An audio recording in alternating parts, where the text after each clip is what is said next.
And welcome back, everybody, to another edition here on Track Talk. I'm Steve Kaplowitz, joined, as always, by the voice of Sunland Park Racetrack and Casino. He is Eric Alwan. Eric, I can't believe that we're really in the home stretch of live racing. It seems like it was just yesterday we started off the season, and now here we are, 6 weekends left to go before the racing season comes to a close?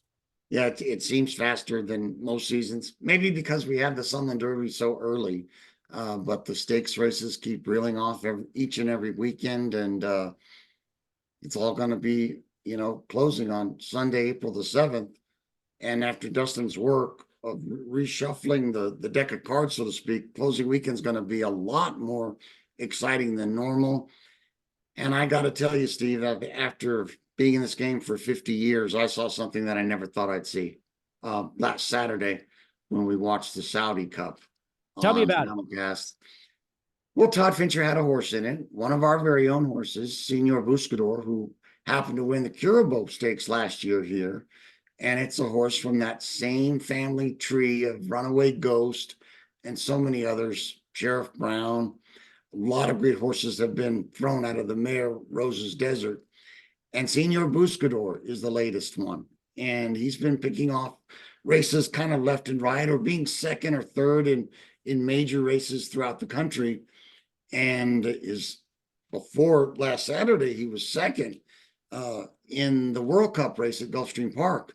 So he was no longer really considered a long shot anymore. But when they took him to Saudi to run, in Saudi Arabia, I think he went off at about 13-1. And he was going against horses that had won the Breeders' Cup Classic and had been, major threats in the Derby last year. In other words, the best horses in the world. And he beat them. He came from far back and won by a nose without any, argument at all. It's the finest horse achievement, finest trainer achievement from anyone from here ever, because of the amount of money involved. $20 million, the world's richest quarter horse, the world's richest thoroughbred race, or any race for any breed. And to have our own Todd Fincher win it, I think really caps off the success of the Sunland Park story. When we started adding money from the gaming, proceeds and putting it into the racing business, wow, to see what it's done. It really worked. It really worked. I think it's important also to note that even though we always talk about the Sunland Derby and the Kentucky Derby, there are plenty of great stakes races around the country and around the world that Sunland horses do very well in. And this one, clearly, we talk Mind That Bird, and that'll go down in history and always will be remembered. But this race, knowing the purse, knowing the amount of money that's on the line and the prestige, again, another feather in the cap of not only Todd Fincher, but Sunland Park, to show everybody that, hey, there are plenty of huge races worldwide, and we can always have a Sunland horse be a storyline just like this. I guess so. And it's all because of money. The amount of money the gaming our casinos put into our racing product has just been enormous, and it has yielded fruit. It's been so fertile.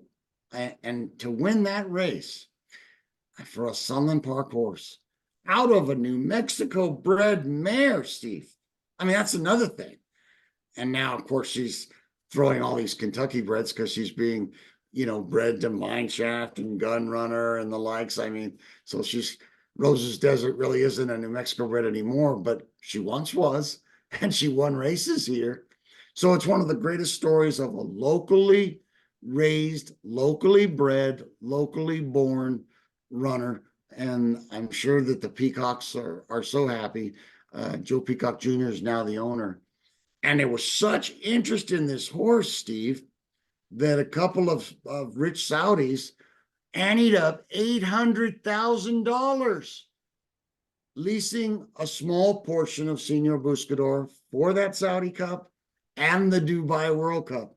I think after what Senor Buscador did, he's already got him out of the 800,000 part. So whatever he makes in this Dubai race, these owners are going to make some money on their gamble, but they're not going to own the horse. It's just a 2-race leasing situation, something that I've never seen before, where owners just come in for a designated target of 2 races, and then the horse comes through. It's amazing because the owners made 10 million. Joe Peacock made 10 million. Can you imagine that? Can you imagine being an owner and coming away $10 million richer because of one horse race? That is one effort. Okay, so you tell me, if you win the Kentucky Derby, how much money is that worth to the owner of the horse? I think $1.5 million, 1.6 million. Now, however, there's all the stuff that precipitates it, the glory, the prestige. A colt that wins the Derby, there's going to be millions of dollars down the line for breeding. There's that. But in one race for liquidity, no. That Saudi Cup is, it's the #1 race. I think the Dubai World Cup that he's going to run in next is worth a paltry 10 million, Steve. Just 10 million. Man. So, so I guess for Todd Fincher, okay, let's talk about Fincher for a second. I know he's having a solid meet here at Sunland, but all of a sudden, does he become now a bigger national commodity and worldwide commodity with the ability to win this race as a trainer? 3 words, you damned right. And he's a good marketeer too, Steve. He's going to parlay this into big stuff. He's already got a lot of new owners. And I can see a day where Todd might not be here presently all the time anymore. He'll always have his division of New Mexico breds. But Todd Fincher is destined for places like Oakland Park, Keeneland, Churchill Downs. And now you've got a worldwide audience, which you just hinted at, that saw what he can do. And it's not like it's just one race that he won. Todd's taken this horse everywhere. He's won at Del Mar. He won at Churchill a couple years ago. He's stakes placed at Gulfstream. And he just keeps on coming. And he's one of the greatest closers that I've ever seen. He must have made up about 12 lengths to win that race at Saudi the other day. So it's just obvious that Todd has done a great job. And he's a young man. He's your age. I think he's in his late 40s or maybe just turned 50. And he was a former jockey. So he knows so much about the racing game. He could be the next Steve Asmussen when you really start to look at it. Maybe, although he's getting a later start as far as national stuff, but he could certainly be in that dance. Yeah, that's awesome. That is awesome. Eric Alwan joining us here on Track Talk as we continue. By the way, how old is Senor Buscador? Gosh, that's a good question. I think he's about 5 or 6. Okay. And he's not a gelding, Steve. He's not a gelding. He's a stallion. Yeah. He's worth a ton. And I don't think he's going to be breeding in New Mexico. I mean, he's so good that they'll probably just stand him in Kentucky, I would imagine. And for in a world where stamina is questioned in American racing, here's a stud that's going to love throwing babies that can go 1.8 miles, 1.25 miles, maybe even 1.5 miles. Amazing. Now let's transition to this weekend. We've got the Grade 3 West Texas Derby coming up for quarter horses on Saturday. Then we've got the Sunburst Stakes on Sunday. So a pair of big stakes races happening this weekend here at Sunland Park Racetrack. Steve, the West Texas Derby is really a betting challenge. So many good ones in there. They're not the elite world-class Grade 1 types, but they're hard-knocking types, 3-year-olds, horses that have shown some ability in stakes. I'm a little partial to the rail horse, a horse called One Little Liar. This horse won a race that I called at Sunray Park last year called the Four Corners Futurity. And he's going to go up against another rival of his from that race in Tempting Barbie. Tempting Barbie is going to be in the 3-hole. And it's ironic that these 2 horses are fresh. They haven't been overrun yet. And they might be better 3-year-olds than they were 2-year-olds. And One Little Liar is trained by one of my favorite trainers here at Sunland among thoroughbreds, Andres Gonzalez. He was second in one of our stakes races on Sunland Derby Day. I think it was the Bill Thomas with Loca Luna. He makes horses better. I don't care what they are, quarter horses or thoroughbreds. And he made One Little Liar better enough to win his trial and be the top qualifier. But Tempting Barbie is going to be bearing down on him. Marco Flores is his trainer. Wes Giles has a good one in the race called Mose. He was a trial winner. So it's a deep race. They gelded Bacardi a couple months ago, and he improved. And it was within a neck of One Little Liar in the trial. So there's not a lot separating the top bunch in the West Texas Derby. How about the Sunburst Stakes on Sunday? That's going to be a 350-yard sprint compared to the 400-yard sprint for the Derby on Saturday. Kind of looks like it dovetails well for the Shoe Fly winner, which was over the edge. And this horse beat the best horses that day. Pretty much we're talking about the same kind of runners, maybe easier because this race is restricted to just fillies. So I like her even more, especially at 4-1. Once again, trainers are the main angle to winning money in horse racing. Whether you're a gambler, an owner, and Eric Valenzuela has proven for the last 5 years that he is a go-to trainer in stakes races. If Over the Edge does not win, maybe Sweetest Emotion could.